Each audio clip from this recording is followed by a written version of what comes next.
네. 예. 오늘 날씨 굉장히 추운데 이렇게 후끈후끈한 얘기로 이렇게 많이들 참가해 주셔서 진심으로 감사드리고요.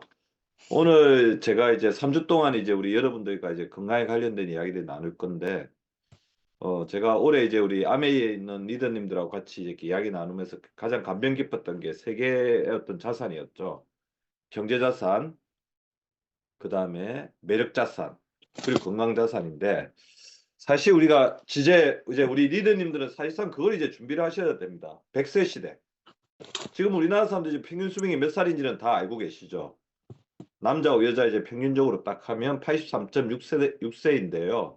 아마 우리 리더님들이 앞으로 살아가는 동안에는 평균 수명이 적어도 20년에 30년 정도가 늘 거고, 그러면 적게는 이제 100세에서 많게는 110세, 120세까지 사는 사람들도 생길 거라는 거죠. 실제로 저희 병원에도 이제 90세가 넘는 어르신들이 병원에 많이 찾아오시고 계시거든요. 근데 90세가 넘었을 때 세 가지 모습입니다. 그러니까 걸어 들어올 때부터 이제 의사들이 이제 진찰을 시작하는데요. 두 다리로 걸어오시는 분, 그다음에 3분의 1은 이렇게 지팡이 짚고 오시는 분, 나머지 3분의 1은 휠체어라든지 엎혀서 오시는 분들이죠. 그렇다면 우리가 100세 시대까지 산다고 했을 때 100세의 가장 어떻게 보면 바람직한 모습은 어떤 모습일까요? 자기가 가고 싶은 데를 자기의 두 다리로 가면서, 그죠? 그다음에 자기의 머리로 생각하고 판단하고 결정을 내리고, 그다음에 자기가 먹고 싶은 것, 좋아하는 거를 마음대로 먹을 수 있는 이 세 가지 모습이 가장 아이디어란 이제 모습일 거라고 생각이 들고요. 그러면 저는 이제 그중에서 어떻게 보면 인간의 존엄성, 인간의 정체성을 이제 유지하게 해 주는 뇌, 건강에 대해서 말씀을 드리겠습니다. WHO 아시죠? 세계보건기구에서 21세기 인류를 이제 위협하는 팬데믹, 그 새로운 질병으로 규정한 게 한 네 가지가 있었습니다. 제일 첫 번째가 뭐였냐면 비만.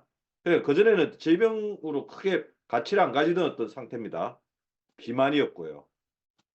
그다음에 뭐일 것 같아요? 비만하고 굉장히 관계가 많습니다. 우리나라가 지금 세계에서 이 질병이 가장 빠르게 늘어나고 있는 국가 중에 한 국가입니다. 당뇨병. 그다음에 세 번째가 치매예요, 치매. 그리고 네 번째가 2017년도에 이제 새로운 이제 질병으로 인류가 이것 때문에 굉장히 위험하다. 고령하고 굉장히 관계가 있는 건데요. 그렇게 규정한 질병이 있어요. 뭘까요? 근감소증입니다. 뭐 나중에 이제 근감소증이나 그런 부분은 이제 우리 리더들하고 같이 이제 이야기를 나눌 기회가 있을 것 같은데, 오늘 그래서 세 번째 관련된 치매 관련된 말씀을 좀 드리려고 하고요. 나는 이제 치매 안 걸릴 거야, 그렇게 자신할 수 있는 분도 없으시겠지만 50세가 넘어가게 되면 뇌의 기능은 노화가 되게 됩니다. 그 노화가 되는 속도가 다를 뿐이고요. 그거를 우리가 흔히 이제 깜빡깜빡한다, 건망증이라고 표현하지만 이미 뇌의 노화가 일어나고 있는 것인데, 그걸 우리가 100세까지 얼마나 늦출 수 있느냐, 다른 사람보다 먼저 가속 노화가 되지 않느냐, 그런 부분들을 결정하는 데 굉장히 중요한 방법들 5가지를 알려드리려고 합니다. 참고로 있잖아요. 이제 질병 부담이라는 어떤 개념이 있거든요. 질병 부담은 뭐냐면 어떤 질병에 걸리는 게 너 남은 인생에서 가장 부담스러우니까, 그 영어로는 디지즈 버든이라고 하는데, 절대로 이 질병만 피해야 한다면 어떤 질병을 고를 거냐. 우리 리더님들은 어떤 질병을 고르고 싶으세요? 암, 뇌심혈관 질환, 관절염, 당뇨병. 그 질병 중에서 제일 우선순위가 높았던 질병 한 두 가지가 당뇨병하고 치매였습니다. 네, 그만큼 이제 의사들 입장에서는 치매라는 질병을 알기 때문에 어떻게 보면 이 부분에 대해서 굉장히 경각심을 가지는 거죠. 자, 그러면 치매를 예방하는 방법 아주 간단해요.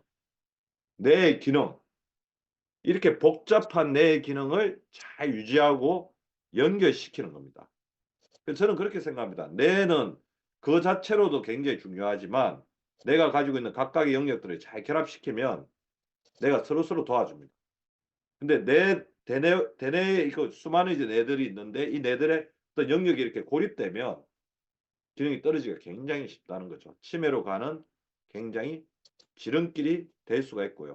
그다음에 뇌는 또 특징이 뭐냐면 우리 몸 전체 몸무게의 2.5% 밖에 안 되는데 에너지는 몇 프로 쓰는지 알고 계세요? 우리가 쓰는 에너지의 20%를 써요. 그럴 수밖에 없겠죠. 리더님들이 지금 막 이렇게 공부 제가 듣고 있고 손을 쓰고 그죠? 호흡하고 심장이 뛰게 하고 이런 것도 전부 다 대뇌에서 다 관여하고 있거든요. 그래서 그만큼 많은 에너지를 쓰고 있기 때문에 이렇게 많은 에너지를 쓰고 있기 때문에 뇌는 뭐가 굉장히 발달되어 있습니까? 혈관이 발달되어 있겠죠. 근데 그 혈관이 굉장히 이렇게 뇌라는 이렇게 복잡한 구조를 지나가야 되기 때문에 혈관에 문제가 생기기가 굉장히 쉽습니다. 그래서 어떻게 보면 뇌는 세포이기도 하지만 혈관이다. 그런 어떤 특징에 대해서 잘 파악을 하시는 게 굉장히 좋을 것 같습니다.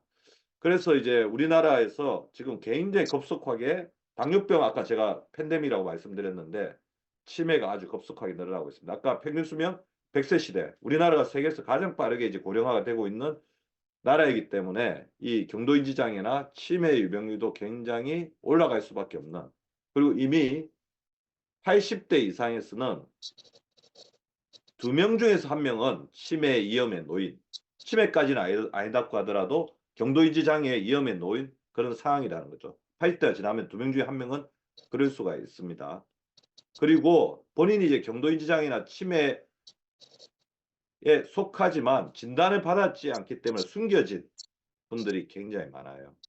그래서 나중에 이제 80대 넘는 어르신들이 주변에 계시면 한 번씩 잘 살펴보시기 바랍니다. 그래서 나에게 안 왔으면 좋겠지만 나한테 안 오리라고 절대 장담 못하는 게 뇌기능의 저하, 경도인지 장애나 치매. 자, 경도인지 장애가 점점 진행이 되다가 치매가 되는 건데요. 제가 오늘 그 말씀을 하나 드리고 싶어요. 치매나 뇌졸중 같은 뇌에 관련된 질환은 갑자기 오는 게 아닙니다. 서서히 자기도 모르게 씨앗이 쌓이고 있다는 거죠. 우리 리더님들이 지금 하고 있는 습관 하나하나가 쌓여가지고 나중에 치매가 되고 혈관성 치매가 되고 자 치매는 두 가지 치매가 있거든요. 대부분 알고 계신 치매가 어떤 치매예요? 나이가 들어서 생기는 치매. 알츠하이머 치매죠. 알츠하이머 치매. 근데 최근에 굉장히 부각되고 있는 치매가 하나가 있습니다. 무슨 치매? 혈관성 치매입니다. 근데 어떻게 보면 알츠하이머 치매하고 혈관성 치매는 원리가 같다고 보시면 돼요. 알츠하이머 치매는 어떤 치매예요? 뇌세포가 변성이 되고 노화가 된 건데요. 뇌 안에 노폐물, 찌꺼기가 많이 쌓인 겁니다. 당연히 혈관이 좋지 않으면 그런 문제가 생길 수가 있겠죠. 그죠? 이제 그런 부분에 대해서 좀 알고 계셔야 된다는 거고요. 치매 증상은 뭐 다 아실 겁니다. 내가 어떤 사람인지를 까먹는 거, 그리고 내가 살고 있는 이 공간, 시간이 어떤 상황인지를 까먹는 것, 그리고 내가 해야 될 것, 그리고 내가 어떤 상황에서 어떤 행동을 해야 될 것들을 까먹는 거죠. 그러니까 예를 들면 이전에 비해서 옛날에 다 기억했던 것들을 이제 까먹는 겁니다. 그리고 지금이 몇 년이고 몇 월이고 몇 시인지를 까먹는 거. 그리고 어떤 단어를 이렇게 이야기를 해야 되는데 가령 예를 들면 이게 이제 아령인데 아령이라는 단어가 안 떠올라서 뭐지? 아집인가? 그렇게 하면서 엉뚱한 단어를 이야기하는 거. 기억이 안 나는 거. 그 다음에 성격이 변하는 것까지도 치매하고 연결이 돼 있고요. 그래서 우리가 보통 이제 기억력 장애로만 이제 생각하죠. 옛날에 잘 기억했던 것들을 금방 까먹는 거라고 생각하지만 자세히 살펴보면 자기가 이전에 했던 어떤 정신적인 어떤 모든 이제 행동들, 내가 했던 행동들에서 오류가 생기는 거죠. 알아봤던 사람도 못 알아본다든지, 물건을 바로 옆에 두고도 어디 뒀는지 한참 찾는다든지, 그런 게 치매의 정상일 수가 있다는 건데요. 자, 그래서 첫 번째, 치매를 예방하고 우리가 뇌 기능을 개발시키기 위해서는 먼저 혈관을 건강히 유지해야 됩니다. 20대의 뇌혈관을 80대까지. 제가 이런 캐치프레이즈를 건 게 가장 중요한 이유는 혈관은 몇 살부터 노화가 되기 시작해요. 혈관은 10대부터 노화가 되기 시작합니다. 그리고 혈관의 노화가 본격화되는 시기는 30대, 40대부터죠. 근데 문제는 자 왼쪽에 보세요. A가 안에가 매끈하고 굉장히 부드러운 혈관이죠. 중간의 혈관은 거칠거칠하고 그다음에 뭔가 이렇게 두꺼워지고 있죠. C혈관은 보시면 안쪽이 완전히 이렇게 좁아져 있고 딱딱해져 있습니다. C혈관 같은 혈관은 뭐라고 해요? 혈관이 좁아져 있고 딱딱하다. 안에가 뭔가 상처가 난 것 같다. 저거를 동맥경화라고 하죠. 자, D혈관 이거는 뭘까요? 혈관 안에 뭐가 터져가지고 피떡 같은 게 밖으로 나와 있죠. 저런 것을 혈전이라고 합니다. 자, 혈전 같은 경우는 떨어져 있기 때문에 이렇게 상처가 나서 이렇게 피떡이 빠져나와 있기 때문에 혈액순환이 안 되죠. 그러면 그 혈압이 강하게 몰아치게 되면 이게 떨어져 나가지고 심장이나 뇌를 막을 수가 있습니다. 뇌를 막게 되면 뇌졸중, 심장을 막게 되면 심근경색. 아마 지금 제 강의를 들으시는 우리 리더님들 중에서 제가 이제 박미수 박사 채널이라는 유튜브를 하고 계신 거를 다 알고 계실 겁니다. 아마 강의 듣다가 약간 부족한 부분이 있으면 그 채널 가서 이제 복습을 하시면 되는데 그 채널에서 처음으로 이제 히트를 쳤던 영상이 다리에 쥐가 나면 심장이 위험하다. 자, 다리에 쥐가 나면 왜 심장이 위험할까요? 자, 다리에 쥐가 난다는 건 뭐죠? 다리에 쥐가 난다는 거. 맞습니다. 다리에 혈액순환이 안 된다는 거죠. 자, 그래서 오늘 혈액순환에 대해서 하나 정확하게 배우고 가시면 좋은데 혈액순환이 안 된다는 건 어떤 거예요? 맞습니다. 우리 몸에는 세피, 헌피가 있어요. 실제로 우리 병원에서 환자들 피를 뽑아보면 피 중에서 죽은 피가 있습니다. 죽은 피는 어떤 피예요? 까맣고 피를 뽑을 때 찐득찐득하게 나와요. 그런 혈액이 혈관을 돌아다닌다고 하면 혈관은 굉장히 손상을 받을 수밖에 없죠. 자, 세피는 어떤 피냐면 세피, 심장에서 나와가지고 산소하고 영양소를 가지고 있는 피입니다. 그 세피가 우리 몸으로 가죠. 특히 다리 쪽으로 가게 되면 산소와 영양소를 줬죠.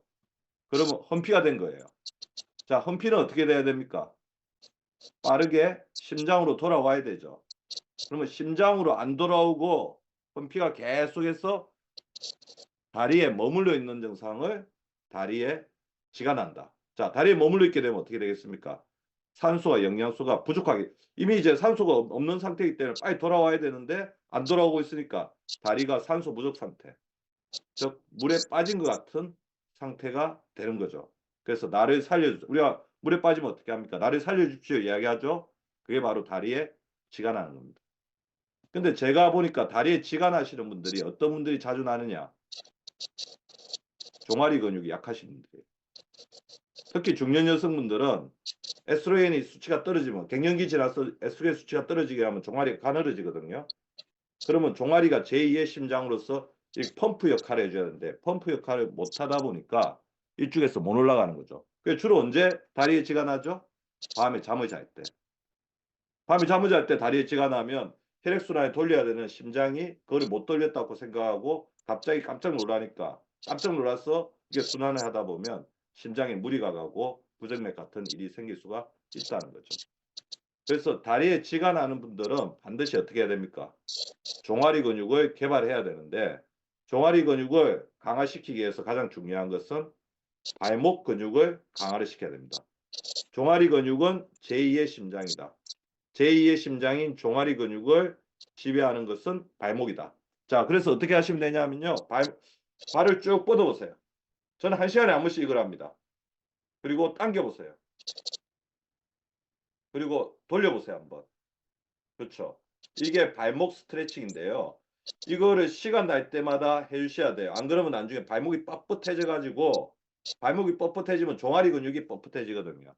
제2의 심장으로서의 역할을 못한다는 거죠. 또 심장 혈액순환을 도와주는 가장 중요한 자세가 하나 있는데요. 심장이 가장 싫어하는 거는 한 자세로 오래 있는 거거든요.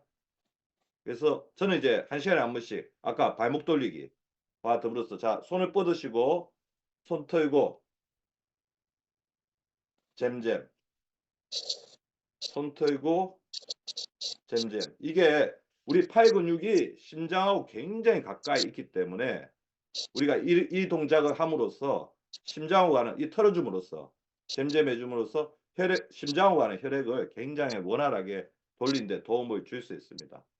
우리 몸에서 가장 수고하는 기관이 심장이잖아요. 이 시간에도 1분에 60에서 100회를 뛰고 있으니까 우리가 끊임없이 스트레칭 해주고 틀어주고 발목을 돌려주면서 심장을 도와주지 않으면 혈액이 어떻게 됩니까? 혈관 속에 쌓이게 되면 혈액이 천천히 흐르게 되면 혈액 속에는 염증이 있거든요. 그 염증 물질이 혈관 속에 덮이게 된다는 거죠. 슬러지가 난다는 거죠. 그러면서 동맥경화가 점점 심해지니까 혈액순환을 잘 시키기 위해서 노력을 해줘야 되고, 그러다 보면 어떻게 됩니까? 이게 제 왼쪽에 정상 뇌, 가운데 뇌가 알츠하이머 치매 환자의 뇌, 그다음에 제 오른쪽에 있는 C의 뇌가 비어 있으면서도 하얀색 보이죠. 이게 뇌졸중 때문에 혈관이 죽은, 뇌세포가 죽은 혈관성 치매입니다. 지금은 알츠하이머 치매가 굉장히 많다고 알려져 있지만 제가 사실 살펴보면 알츠하이머 치매 환자하고 혈관성 치매 환자는 거의 반반이 아닐까 그런 생각이 듭니다. 그래서 우리 리더님들이 혈관 관리 잘해야 되는 거는 뇌졸중이나 심근경색 안 걸리기 위해서 하는 것도 있지만 더 중요하게는 저 혈관성 치매를 예방하기 위해서 있는 거예요. 리더님들 딱 살다 보면 갑자기 머리가 어찌하다. 팔에 좀 힘이 없다. 근데 10초 후에 괜찮아졌어. 그게 뭐냐면 미니 뇌졸중이 살짝 왔다 간 거예요. 그런 일을 반복적으로 계속 겪다 보면 뇌 세포가 이렇게 빨리 이렇게 변성이 되고 퇴행이 된다고요. 그래서 혈관성 치매가 될 수 있기 때문에 혈액순환을 잘 돌리기 위해서 노력을 해야 되고요. 이쪽에 혈액이 잘 가려면 다리 쪽에 혈액이 잘 가야 돼요. 그래서 다리 쪽에 혈액순환, 왜냐하면 정반대에 있기 때문에 다리 쪽에 혈액순환이 안 돼서 다리 쪽으로 우리가 신경을 쓰게 되면 당연히 뇌가 비겠죠. 그래서 기립성 저혈압이 자주 있는 사람들은 뇌가 위험할 가능성이 굉장히 많습니다. 그래서 뇌 건강에 대해서 신경을 써야 됩니다. 아까 제가 말씀드린 것, 종아리는 제2의 심장이다. 종아리를 지배하는 것은 발목이다. 그래서 발목 관절 운동을 통해서 제2의 심장인 종아리 근육을 끊임없이 강화시켜주자. 그리고 혈관이 제일 싫어하는 식사가 4가지가 있어요. 염, 가, 속, 탄. 뭔지 아시겠죠? 염식. 지나치게 짜게 먹는 거. 물론 우리나라 사람들 중에서 소금 섭취가 필요한 사람이 있습니다. 한 5% 정도는. 지나치게 저염식하고 되게 마른 여성들, 기립성 저혈압이 있는 여성들은 소금 섭취가 부족할 가능성이 있지만 나머지 95%는 소금 섭취 가다입니다. 소금 섭취가 가다해서 생기는 대표적인 질환이 뭐죠? 고혈압이죠. 고혈압. 왜냐하면 혈관 속에 소금이 많으면 물이 많이 들어오거든요. 혈관이 빵빵해지는 거죠. 그 다음에 가식, 많이 먹는 거. 속식, 빨리 먹는 거. 우리가 음식을 막 빨리 먹다 보면 우리 몸의 췌장의 베타세포에서 나오는 인슐린이 빨리 맛이 갑니다. 빨리 소진이 돼요. 왜냐하면 인슐린 호르몬인데 갑자기 음식을 빨리 먹게 되면 인슐린이 확 분비돼야 되죠. 그래서 췌장의 베타세포에 된다는 거죠. 그래서 당뇨가 있으신 분들은 제일 중요한 게 뭐냐면 절식하는 것도 있지만 천천히 먹는 거예요. 천천히 먹는 거예요. 탄식은 뭐냐면 탄수화물 너무 많이 먹는 거죠. 그래서 저는 어떻게 식사하시면 좋을 것 같으냐면요. 젓가락으로 먹게 되면 뭐를 못 먹습니까? 국물 못 먹죠. 그리고 천천히 먹을 수 있죠. 젓가락으로 천천히 드시라고 말씀을 드리고 싶고요. 그 다음에 이제 혈관을 해독시키는 5대 6가지 물질들을 좀 말씀드리면, 혈압이 높다. 근데 뒷목이 자주 뻐근하고 온몸에 근육이 굳어 있다. 스트레스 많이 받는다. 풀어줘야 되거든요. 마그네슘. 혈당이 높다. 그럼 인슐린의 기능이 떨어진 겁니다. 인슐린 기능을 도와주는데 굉장히 도움이 되는 게 크롬 같은 미네랄이고요. 콜레스테롤이 높으면 당연히 오메가3, 중성지방을 떨어뜨려주고 혈관 안에 염증을 줄여주죠. 호모시스테인, 당독소인데 당독소는 비타민 B가 녹입니다. 혈액순환이 안 된다. 피가 맑지 않다. 은행잎 추출물, 진코를 통해서 그거를 조금 맑게 해주고, 혈관의 협착, 혈관이 계속 좁아져 있고 스트레스를 많이 받으면서 뭔가 순환이 안 되는 것 같다. 그런 분들은 산화질소를 형성시키는 아르기닌 같은 게 도움이 될 수 있습니다. 그래서 지금 제가 최근에 이제 관심을 굉장히 많이 가지고 있는 영양소가 너무 당연해가지고 크게 관심을 그동안에 안 뒀는데, 저는 이제 어느 정도까지 생각하고 있냐면, 아스피린 드시고 계신 분이라고 한다면 아스피린을 끊고 오메가3로 점점 바뀌어 가야 되지 않느냐.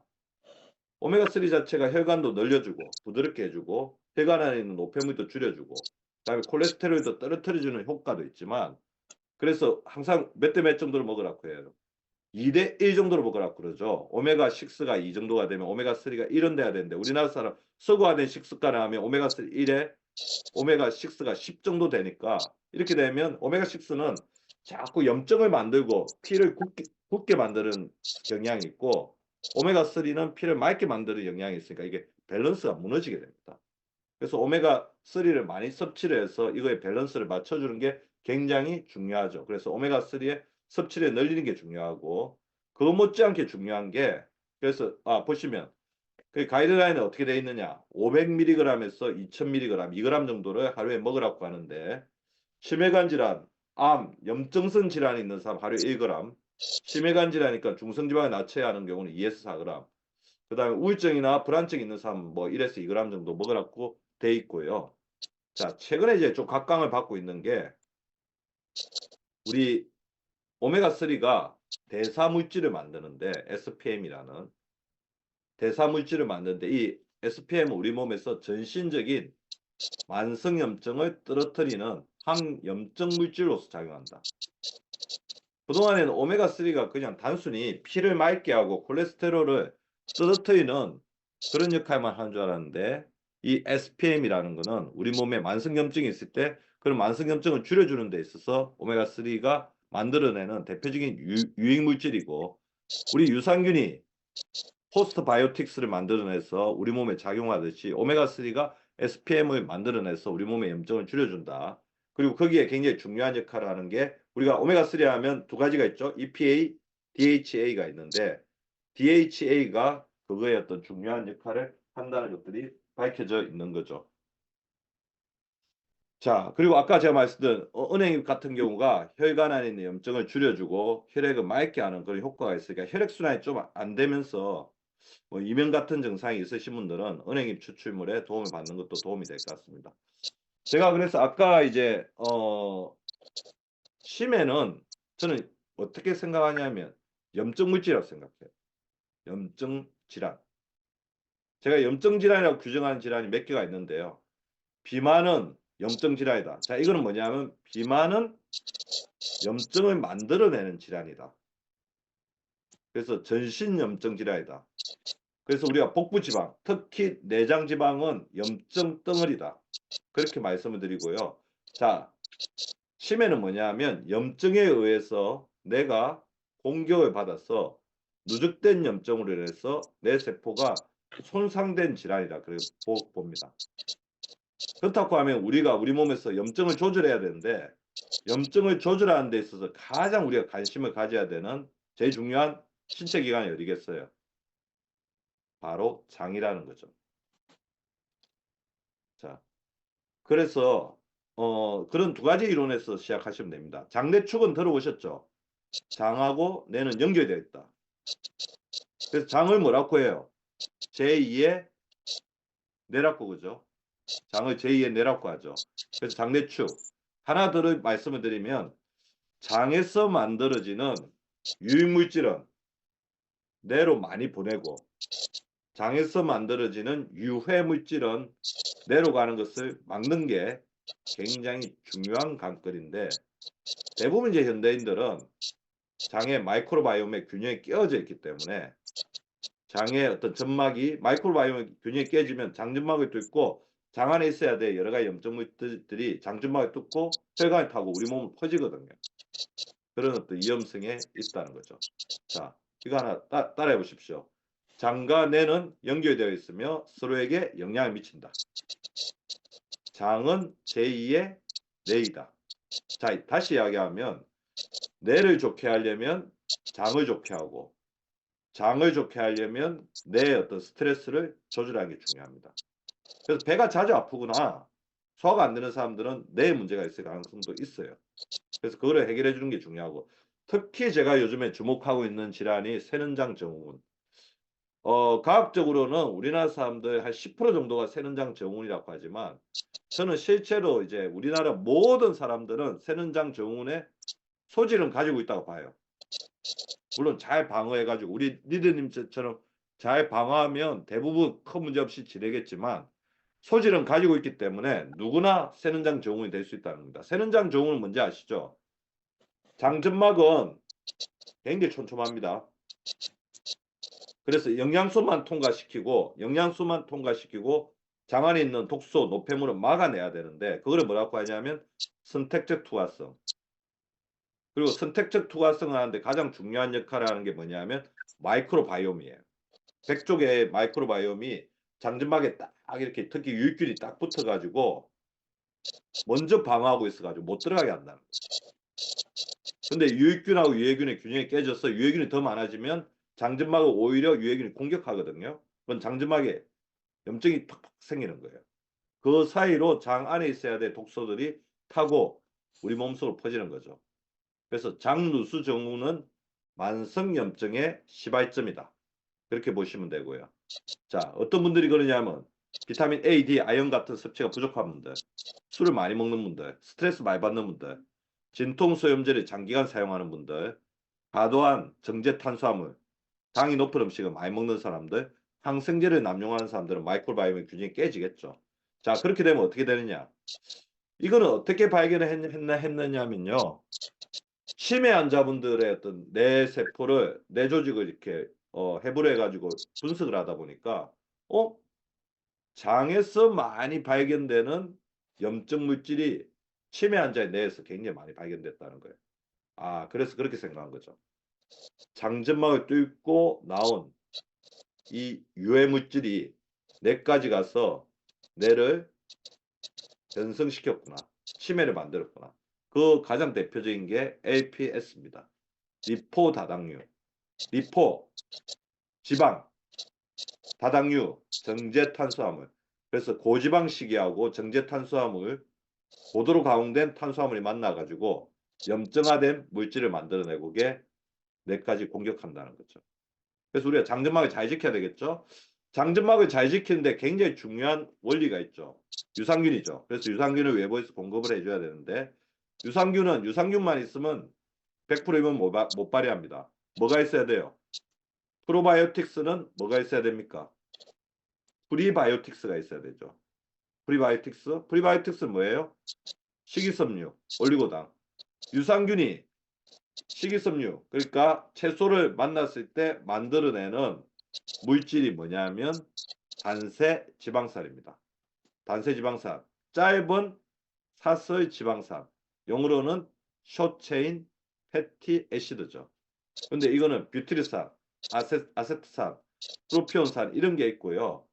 조절세포, 면역력을 강화시키고 그 다음에 암세포가 있으면 그거를 스스로 자살하도록 명령을 내리고 그 다음에 비만하지 않도록 포만감을 주는 호르몬을 활성화시키고 활성산소를 제거하는 그런 역할을 하는 유익한 겁니다. 자, 어떻게 언제 만들어진다고요?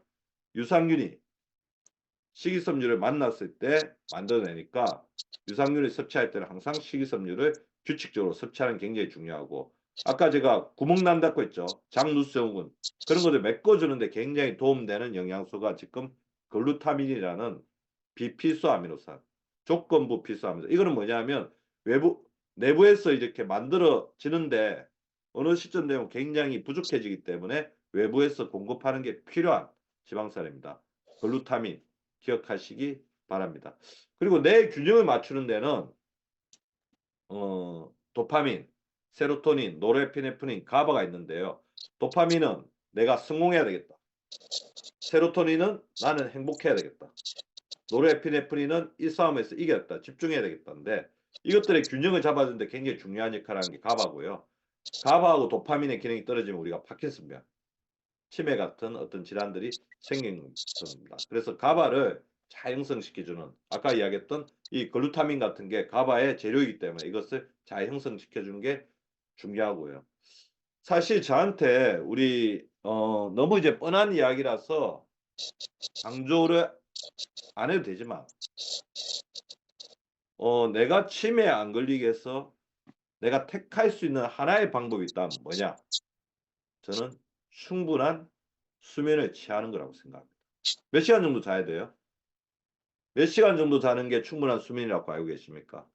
하루 7시간. 자, 수면이 왜 내 세포를 재생시키는 데 중요하냐? 그건 다 알고 계실 겁니다. 자는 동안 내 세포가 재생이 되고 낮에 공부했던 거를 학습을 콘크리트화 시켜서 내 머리 이렇게 딱 들어와 있게 하고, 그다음에 뇌세포 낮 동안 굉장히 피로물질, 유해물질, 독소가 많이 쌓였잖아요. 그거를 청소하는 역할을 하는데 뇌세포에 쌓인 독소, 유해물질을 청소하는 가장 대표적인 물질이 뭔지 아시죠? 바로 멜라토닌입니다. 아마 우리 리더님들은 멜라토닌이 잠을 자는데 도움을 주는 호르몬 그렇게 알고 계실 건데요. 그거 맞아요. 왜냐하면 생체 리듬을 조절하는데 필요하죠. 그래서 멜라토닌이 이제 수면제로도 사용이 되는데 이게 수면제로서 작용하는 가장 중요한 이유는 우리 몸에 생체 리듬이 있는데 우리가 나이가 들면 어떻게 되냐면 생체 리듬이 이렇게 돼 있어야 되는데 당겨져요. 그러니까 일찍 잠들고 그다음에 빨리 깬다는 거죠. 이게 멜라토닌이 부족해서 생기는 현상입니다. 이거를 다시 이렇게 조금 정상화시켜 주는데 굉장히 도움이 되는데 안타깝게는 이제 멜라토닌을 만드는 능력이 밤에 갈수록 떨어진다는 거죠. 호르몬이기 때문에. 멜라토닌 떨어지는 거는 글루타치온이 감소하는 거하고도 굉장히 관련이 깊습니다.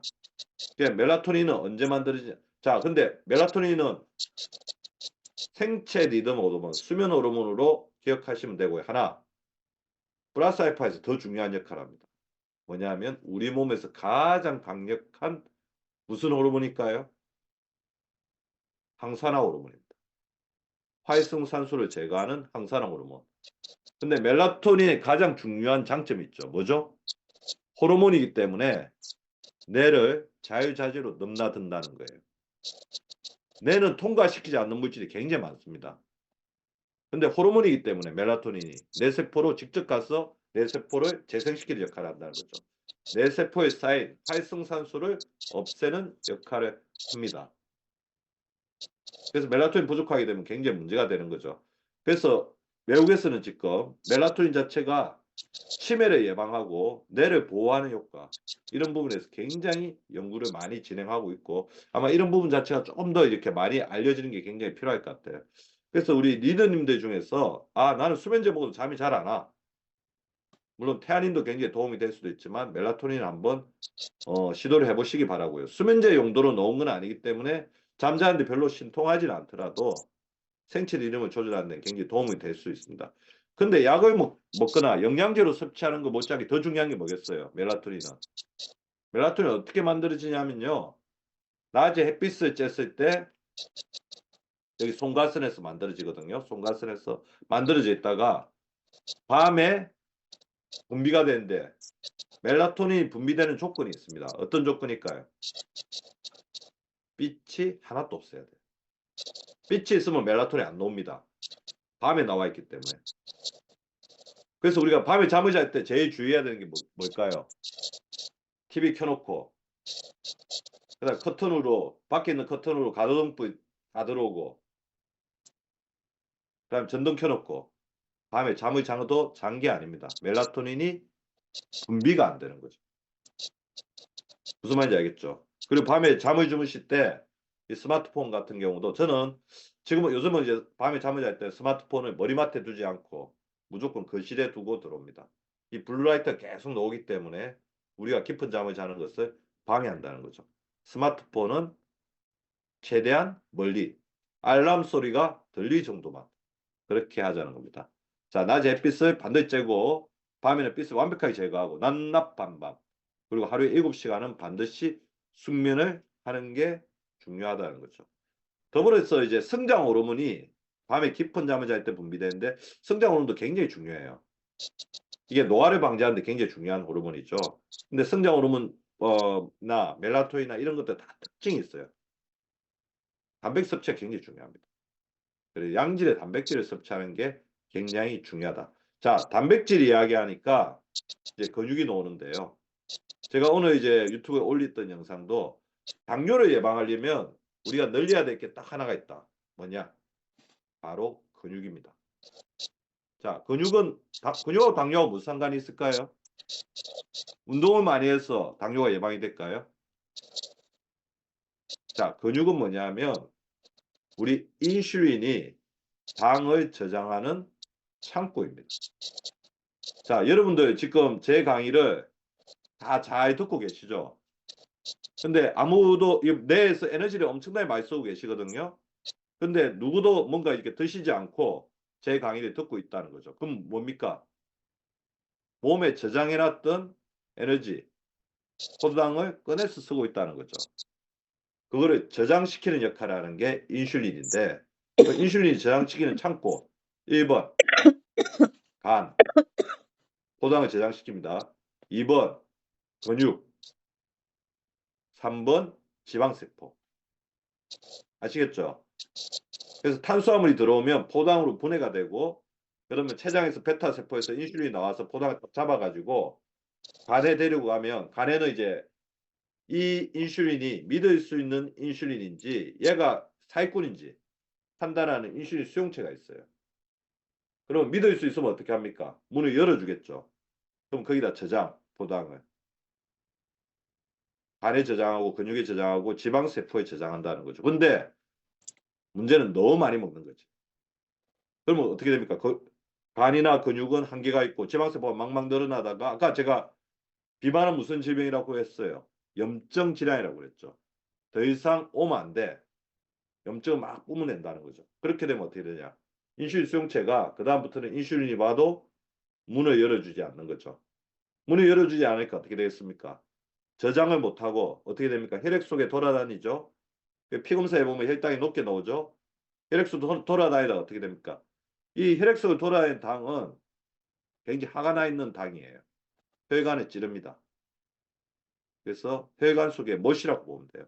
눈을 찔러서 망막증, 심장을 찔러서 심장병, 콩팥을 찔러서 신장병이 걸리는 거고 찌르다가 더 이상 저장 못하니까 어떻게 돼요? 소변으로 빠져나가죠. 저장을 못하니까 빠져나와야 되겠죠. 몸속에 너무 있으면 안 되니까. 그래서 소변으로 당이 빠져나온다고 해서 무슨 질병? 당뇨병이라고 하는 거예요. 당이 소변으로 빠져나온다. 당뇨병은 뭐냐면 우리 리더님들이 다 알고 계실 거예요. 인슐린 장성. 인슐린 장성 뭐예요? 우리 몸이 인슐린을 거부한다. 그럼 인슐린이 우리 몸에 당을 집어넣는 걸 못하니까 돌아다니다가 소변으로 빠져나온다. 완전히 이해하셨죠? 근데 돌아다니는 당은 화가 나 있기 때문에 우리 몸을 공격한다. 이 공격에 가장 취약한 게 어디냐면 뇌하고 심장하고 콩팥이에요. 혈관이기 때문에. 더불어 아까 제가 말씀드렸죠. 인슐린이 가장 중요한 작용은 뭡니까? 세포 속에 에너지를 집어넣는 거거든요. 근데 뇌는 에너지가 제대로 들어와 가지고 활동을 못 해주면 저혈당에 빠지면 굉장히 취약해집니다. 그래서 당뇨가 있는 분들이 저혈당이 자주 오죠. 왜냐하면 저장 못하니까. 혈액 속에는 당이 많지만 저장을 못하니까 세포는 저혈당, 혈액은 고혈당, 그러다가 소변을 빠져나가고 그러다 보면 세포 속에 당이 부족하니까 우리가 에너지를 굉장히 많이 써야 되는 뇌가 굉장히 저혈당 상태에 되면서 끊임없이 손상을 받는 거예요. 당뇨 환자들이 한번 저혈당으로 쓰러지면 뇌세포가 어마어마하게 많이 손상이 되거든요. 소실이 되거든요. 똑같은 원리죠. 그래서 인슐린 기능을 좋게 하는 게 굉장히 중요합니다. 자, 그래서 저는 인슐린 기능을 좋게 하는 데 있어서 딱 한 가지만 하시면 될 것 같아요. 인슐린이 과로하지 않게 너무 무리하지 않게 해주는 게 중요하니까 자, 거꾸로 식사법. 거꾸로 식사법 들어보셨죠? 우리나라 사람들이 밥을 어떻게 먹냐면 밥 한 번, 반찬 한 번, 밥 한 번, 반찬 한 번 그렇게 먹는데 그렇게 먹지 말고 어떻게 채소를 먼저 먹습니다. 한 번, 그 다음에 고기 먹고 그 다음에 밥, 또 채소, 고기, 밥, 채소, 다른 반찬, 밥. 그러니까 채소를 제일 앞에 먹고 중간에 반찬을 한번 하고 그다음에 밥을 먹고 이런 순서대로 계속해서 돌아가는 겁니다. 밥, 반찬, 밥 반찬이 아니라 채소 반찬, 다른 반찬, 밥, 채소 반찬, 다른 반찬, 밥 이렇게 돌아가게 되면 당연히 이제 탄수화물 섭취가 줄어들게 되고 식이섬유가 올라가면서 단백질 섭취도 풍부해진다는 거죠. 그래서 아까 말씀드렸죠. 인슐린 저항성. 우리 몸에서 인슐린을 받아주지 않으니까 인슐린이 몸속에 들어오지 못하니까 어떻게 되겠습니까? 소변으로 당이 빠져나가죠. 빠져나가면서 물도 끌고 나가고 그 다음에 물을 끌고 나가니까 물을 끌고 나간 걸 다뇨라고 해요. 소변을 많이 보르죠. 많이 빠져나가니까 목이 마르니까 물을 많이 먹고 다음 그 다음에 또 당이 계속해서 빠져나와 보니까 부족하니까 다시 당을 자꾸 채우려는 그런 욕구를 가지게 된다는 거죠. 그래서 이렇게 하시라는 거예요. 채소 한 번, 비채소 한 번, 밥 한 번, 채소 한 번, 비채소 밥 한 번 이런 식으로 젓가락에 가는 순서를 조금 바꾸자는 거죠. 그리고 아까 제가 말씀드린 것처럼 자 그러면 간이나 근육이나 지방세포에 저장을 한다고 했는데 간은 일정 정도 한계가 있고 지방세포는 너무 늘어나면 오히려 염증 물질을 막 뿜어내서 우리를 공격하니까 우리가 늘려야 될 게 뭡니까? 근육이거든. 근데 우리 특히 리더님들이 저한테 그런 말씀 많이 해요. 원장님, 단백질도 열심히 먹고 근력 운동도 많이 하는데 근육이 잘 안 자랍니다. 그건 뭐냐면 근육에 문이 닫혀 있어서 그런 겁니다. 근육으로 단백질을 넣는 근육으로 어떤 영양소가 들어가는 문이 닫혀 있다는 거죠. 그 문을 열어주는데 굉장히 중요한 역할을 하는 게 바로 이 유산균과 식이섬유가 같이 만나서 만든 단세지방산인데 이 단세지방산은 근육의 문을 열어주는 영양소라는 거죠. 자, 그래서 뭡니까? 근육이 부족하신 분들은 단백질 섭취도 중요하지만 식이섬유와 그다음에 유산균의 섭취도 굉장히 중요하다. 단세지방산은 근육의 문을 여는 영양소이다. 자, 이렇게 생각을 하시면 되겠습니다. 자, 근육을 늘리기 위해서는 단백질 어느 정도 먹어야 되냐? 자기 몸무게당 킬로그램당 1g 하루에 근감소증이 있는 사람은 1.2g까지 먹어야 됩니다. 그래서 내가 몸무게가 50kg이라고 한다면 하루에 50g, 60kg이라고 한다면 60g 정도를 섭취를 해주시는 게 좋고요. 동물성 단백질, 식물성 단백질을 골고루 섭취하시는 게 좋습니다. 저 같은 경우는 어떻게 하냐면 일주일에 제가 한 3회 정도 25센트 라이드를 타는데요. 드라마 보면서 최근에 뭐 제가 좋아하는 드라마 몇 개 있는데 드라마 보면서 한 30분 정도 무념무상하게 탑니다. 그 30분 정도 타고 나면 한 10km 정도 달리더라고요. 그럼 근육 운동을 많이 했죠. 그렇게 되면 24시간 안에 근육이 막 자라거든요. 그때 단백질을 섭취를 해줘야 됩니다. 그리고 운동할 때는 반드시 수분 섭취를 원활하게 해가지고 이 우리 몸에 피로물질이 안 쌓이게 해주는 게 굉장히 중요하고요. 더불어 이제 우리 몸에 근육이 잘 자라게 하는데 굉장히 중요한 게 또 파이토케미칼. 왜냐하면 근육은 끊임없이 움직이기 때문에 활성산소가 많이 만들어지거든요. 이 활성산소를 줄이기 위해서는 활성산소를 줄이는 황산화 영양소가 중요한데 그게 바로 파이토케미칼, 식물성 영양소가 풍부한 그런 영양소를 섭취를 해야 된다는 거죠. 자, 제가 25센트 타고 있는 건데요. 자, 너무 이렇게 자기가 어떤 걸 채워야 되겠다. 하루에 내가 10km 달려야겠다. 그렇게 생각하면 너무 힘들어요. 그러니까 본인이 좋아하는 유튜브라든지 본인이 좋아하는 TV 프로그램을 틀어놓고 그냥 아무 생각 없이 무념무상으로 그 드라마 끝날 때까지만 천천히 돌리면서 본다. 그렇게 생각하시면 좋겠습니다. 근육은 운동을 통해서 생존하고 이렇게 만들어내진 근육은 100세 동안 우리가 마음대로 활동하고 가고 싶은 데를 갈 수 있는 것들을 도와준다. 반드시 명심을 하셔야 되고요. 제가 아까 말씀드린 것처럼 이 단백질 섭취가 왜 중요하냐면 저희 병원에 최근에 이제 굉장히 많이 오는 이제 환자들이 코로나, 독감, 그 다음에 감기 환자들인데 최근 감기가 굉장히 독하죠. 그러니까 아마 주변에 그런 분들 많을 거예요. 감기가 너무 독해가지고 독감이나 코로나인 줄 알고 병원에 가서 검사를 했는데 아무것도 안 나와요. 그냥 감기인 거야. 근데 증상은 너무 심해요. 그게 왜 그러냐면요. 우리가 지난 3년 동안 감기에 대해서 거의 안 걸렸죠.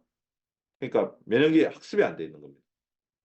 그러니까 새로 들어온 어떤 바이러스처럼 생각하기 때문에 굉장히 고생을 하는 건데 그 면역력이 떨어지고 감기 걸렸을 때 다른 사람에 비해서 유달리 이제 고생하시는 분들을 살펴보면 근육이 부족하신 분들이 많아요. 자, 근육이 부족하면 어떻게 되냐면요. 이 근육을 만드는 데는 우리 몸에서 한 200g에 300g의 간에 아미노산 풀장이 있습니다. 아미노산 풀장. 이게 계속 들락날락하면서 200에서 300g 정도가 들락날락하면서 근육을 만드는데 근육만 만드는 게 아니에요. 단백질을 만드는 게 뭘까요? 아미노산이. 아미노산은 단백질이 분해된 거를 아미노산이라고 하거든요. 호르몬도 만들고 효소도 만들고 면역 항체도 만듭니다. 자, 그럼 이제 생각을 해보십시오. 근육이 부족하니까 아미노산풀이 뭐 만드는데도 급급하다는 거죠?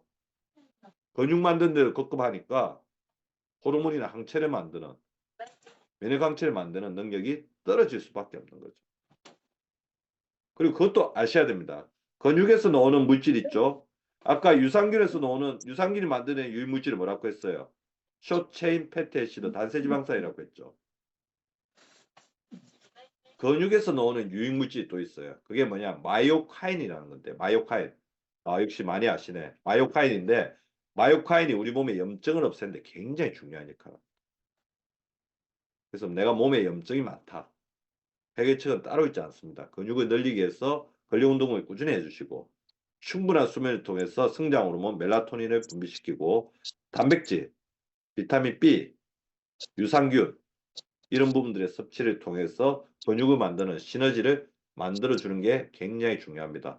그리고 운동 끝나고 난 날 단백 섭취하면 훨씬 더 효과가 있으니까 하시고, 참고로 저 같은 경우는 어떻게 하면 일주일에 3번 소고기, 돼지고기, 닭고기를 먹으려고 노력하고 매일 계란 1개, 그 다음 틈날 때마다 두부를 먹고 있습니다.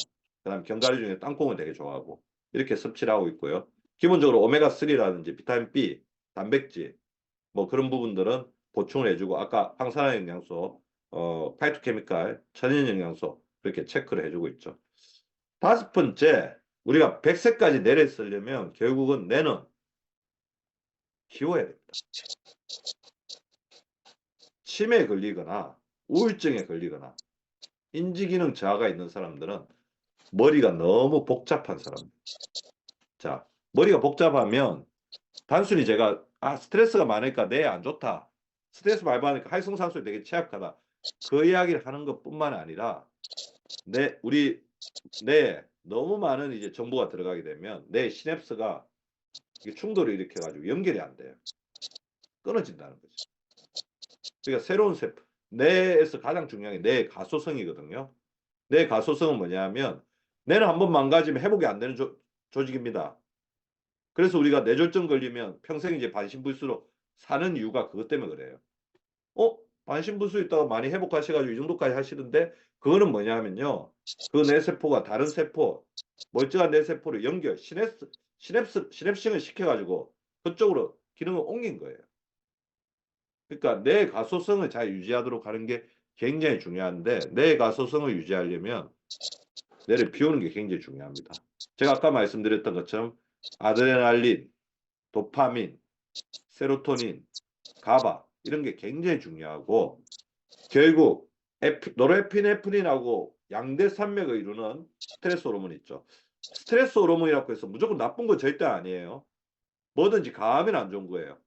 활성산소도 좋은 놈이에요, 나쁜 놈이에요? 나쁜 놈이죠. 언제? 너무 많아지면. 활성산소가 적정량이 있으면 암세포를 죽이는 역할을 합니다. 근데 현대인 특성상 너무 많이 만들어지는 거지. 스트레스도 많고 매연도 많고 자외선도 너무 쬐고.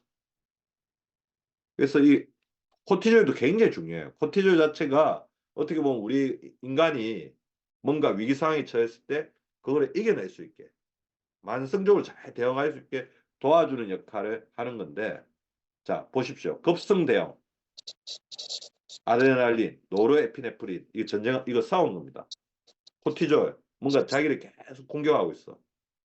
끊임없이 맞서 싸우는 지구력적인 건데 문제는 저희 병원에 이유를 알 수 없는 만성 무기력증, 만성 피로 환자들이 어마어마하게 많이 오시는데 그분들을 검사해 보면 대부분 코티졸 스틸이라는 거예요.